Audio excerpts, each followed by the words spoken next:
We are going to do the third lesson of the second textbook in English, that's the desert.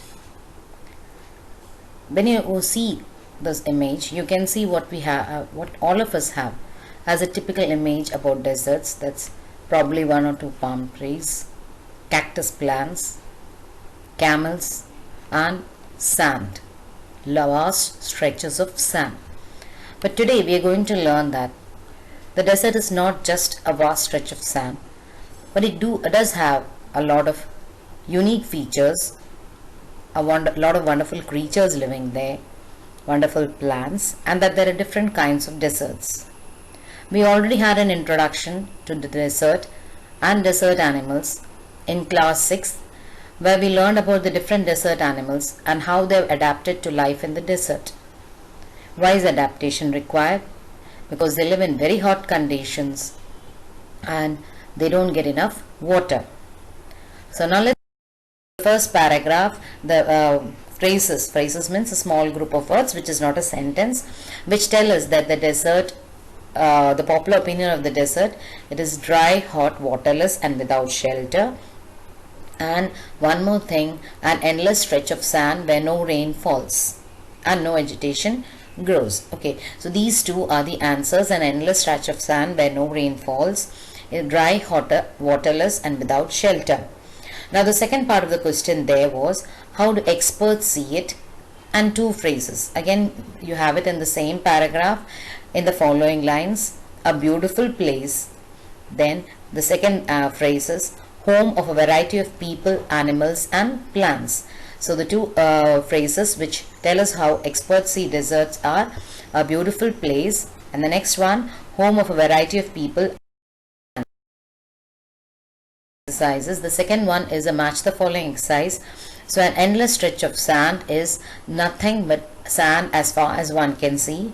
Waterless and without shelter, there is no water and no shade.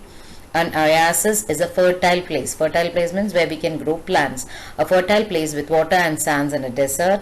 And the last one, hidden by a cover of grass, not visible because the grass is thick. If you look at the image here, you can see how the sand dune is moving because of the wind. So in this way, it will keep moving and it will form a mound somewhere.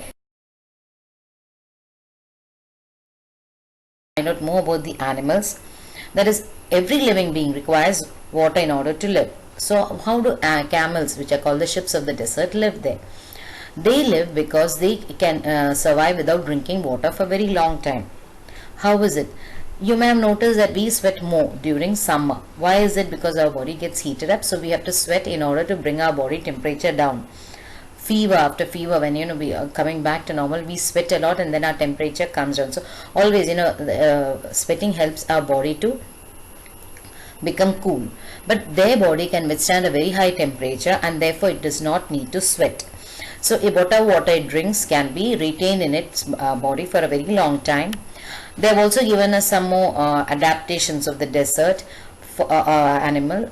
This desert animal, or this ship of the desert, that is, its body is very thick, and its skin is very thick, and it's got an underwool so that it can stand the heat. Then, as you have already studied in 6th, it has fat stored in its hump. It has 2 rows of eyelashes so that the sand doesn't get into it. The nostrils can be closed. We can't close our nostrils, whereas they can close their nostrils. So this also helps them to survive. Similarly, their legs are very long, so their body is away from the sand. And most desert animals, they don't drink water. What they do is they go underground during the day and they come out at night. Then sometimes they eat other animals or they eat plants and they get the water they need from them. Similarly, desert plants have also adapted. They store water in their stems. Whenever it rains, they immediately will draw the water. That's, their roots will be very close to the surface. Only then they can absorb the water fast. So when it rains, they absorb the water immediately and it is stored inside their stem. So this will help them to survive in the desert. So in this way, all the animals and plants have adapted to life in the desert. There is one more thing. See, in all our climates, in our tropical kind of climates, you have humidity in the air. That's why we sweat, isn't it? So this humidity, this layer of humidity in the air, it acts like a blanket. So when the sun rays come in, this blanket protects us, so we don't become too hot. That blanket is protecting us. It's like an umbrella. Similarly, in the evening, what happens is naturally all the warmth escapes from earth and it goes up. So because this moisture is there, all the heat does not escape, little of the heat is retained, and that's why we don't feel too cold. Otherwise it would be very cold. But this blanket of moisture, it acts like a umbrella, like an umbrella. It protects us and saves us. But this humidity is not there in the desert. That's why it becomes very hot during the day and it's very cold at night, because there is nothing to stop the heat rays, the warmth from escaping. So it all escapes and it becomes very cold. So they have extreme temperatures. So animals and plants, all kinds of life. We have given on the screen, you can see there are certain kinds of plants which are found in the desert, and you can see that there is a variety, not just the one or two plants that we know. Then some desert animals and how they have adapted, like this particular one, the first one, this lizard, it stands on only 2 feet because it's so that it can retain its coolness. The phoenix has large ears so that the air can get into it and cool its body. And owl, it digs a burrow. Usually we think of the owl in a tree, isn't it? So this has a burrow. And kangaroo rats, I think we have already learned about it. They stay in way for them. Now you have cute little animals called phoenix fox. So we have already learned about their ears. They build a hole under the ground, and they hide during the day, and it comes out at night. And at night it preys on other animals. Of course most animals will have come out at that time. It has this big ear not only helps it to cool down, but it also helps to hear clearly, and so it can know if its prey is there somewhere. And the tiny ones are always on the underground den, and the mother looks after them while the father hunts for food, because if they go out, they may be hunted down by. So these are some of the wide variety of desert animals that we can find. Let's not think that there's only the camel. You have so many different varieties of animals which have adapted to life in the desert. You have mountain lions which are adapted in a different way. You have the rabbits there. Rabbits usually we associate with grass, but you do have rabbits there, a jackrabbit. So many animals. So let's not ever think that deserts are useless or that they are lesser than our kind of climate.